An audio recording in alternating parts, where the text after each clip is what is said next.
Hey everybody, welcome back to episode number 3 of the Enrich Your Journey podcast. I'm your host, Patrick Monahan. Thanks for being here. I'm a partner, wealth advisor with Trilogy, headquartered here in St. Louis.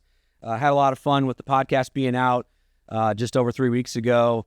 We've had about 13,000 impressions, engagements, clicks, people reaching out, some ideas. So definitely keep that up. Really appreciate the time, the effort, the ideas, and again, you just being here. I'm going to spend the next 10 minutes or less on today's topic. This is a financial planning topic. I'm calling it the 6 things that you must do this year. We're still here in January in 2024. So these are great sort of evergreen reminders of things to check in on as it relates to your finances. These are topics that come up quite often with clients in my experience doing this the last 17 years. So again, I'll kind of run through these. I'm going to keep it very efficient.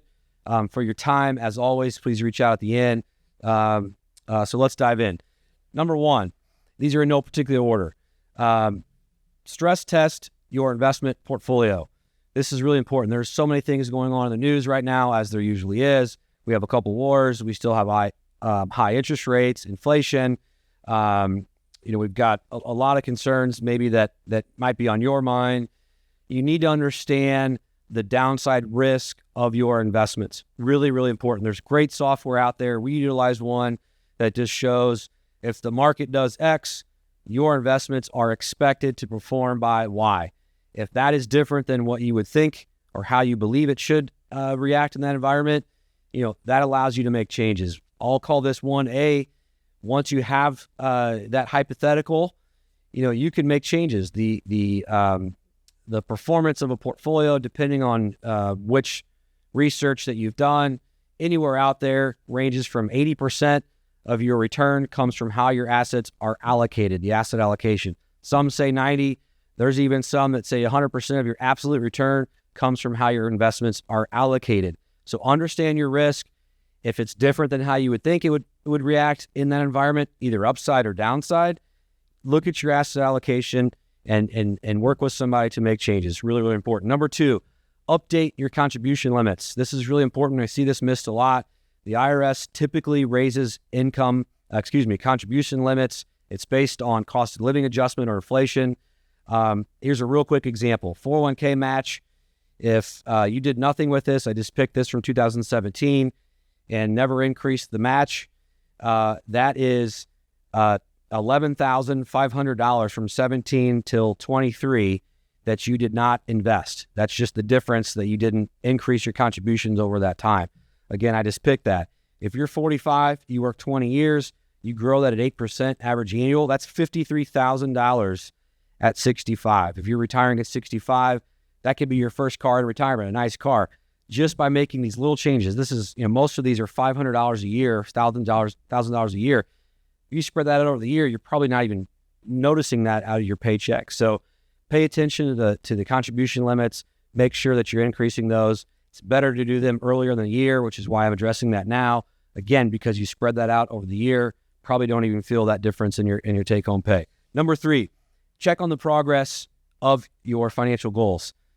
Obviously, really important. The one that comes to mind is retirement.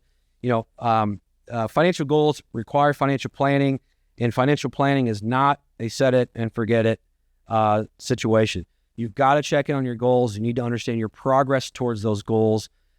Make changes if you fall behind. If you get ahead, maybe that changes things. Maybe you can retire earlier. If you fall behind, maybe it requires you to work longer. Obviously, life changes a lot.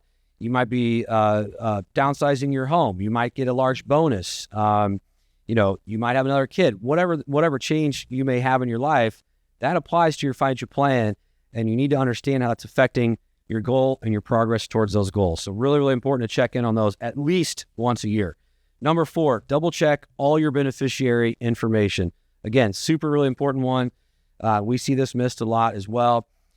This is a little bit of a soapbox, but do your heirs, do your beneficiaries a favor by making sure that your beneficiaries are all updated and properly titled on your estate plan.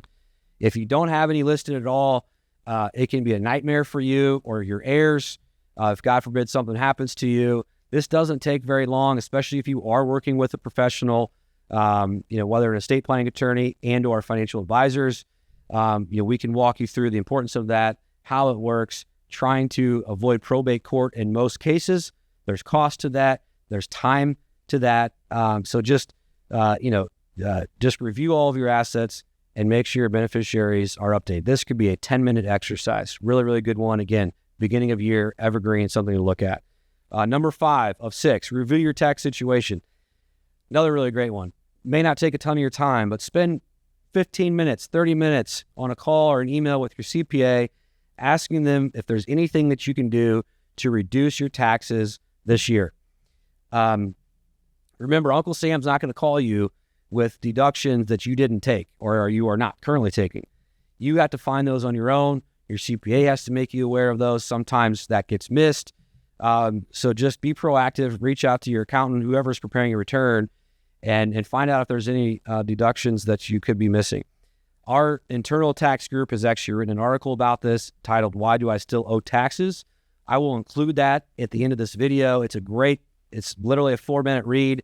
I think there's 4 examples on there, such as your withholdings are incorrect. If you changed a job, your W-4 wasn't filled out correctly. Sometimes bonuses, we see this a lot. Bonuses are under withheld typically. So these are just things that, they're more administrative, but, come tax time, you could have potentially fixed this over the duration of a full year and or found a deduction that you weren't taking advantage of. A big one with the deduction is what I already mentioned, is increasing your contributions to your retirement plans. That reduces your taxable income, thus reducing your taxes. So, reviewing your tax situation on an annual basis can make a massive impact to your overall financial success and, again, progress towards your goals. Number 6, last but certainly not least, review your overall finances with your professional, obviously financial advisor, your accountant, anybody that's helping you with this.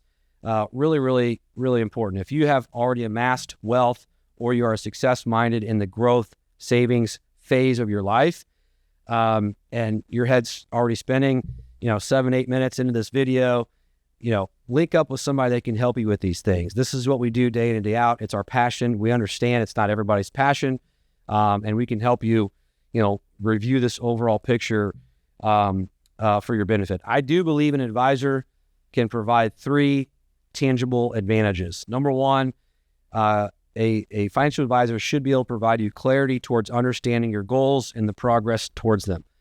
You don't know what you don't know. So understanding those goals, writing them out, it allows you to understand where you are and provide clarity that you may not have if you don't even have those goals written out. Number 2, peace of mind. This is a big one. I just mentioned, if this is not what you want to deal with, that's okay. Lean on professionals to help provide you the peace of mind that all these things are being taken care of for you and with you, so that you don't have to worry about it. And then lastly, there's a lot of research around working with advisors and professionals can potentially lead to greater long-term results. There is a study that's been conducted since 2001 by Vanguard. Vanguard's the 2nd largest U.S. asset manager in the U.S., and this study is called the Advisor Alpha Study.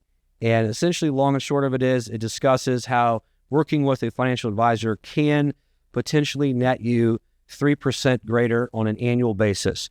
And it breaks it down from there and shows this 3%, a lot of that has to do with behavioral coaching, making sure you're in low-cost investments, making sure you're rebalancing, making sure you're in the proper asset allocation.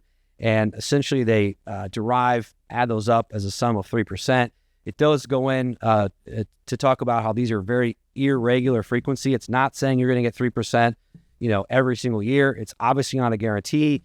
It's just really just saying if you have discipline, you get a lot of these things done, you work with a professional that's doing these things on a regular frequency for your benefit, it significantly increases your probability of a better outcome. So again, clarity towards your goal, peace of mind, and hopefully a better outcome working with a financial advisor.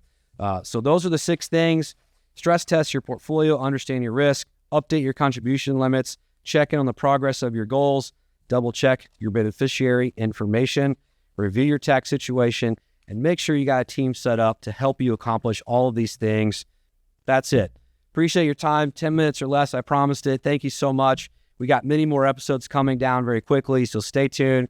Keep sending me the ideas, And I really appreciate your support. Thank you so much. Have a great day. Bye-bye.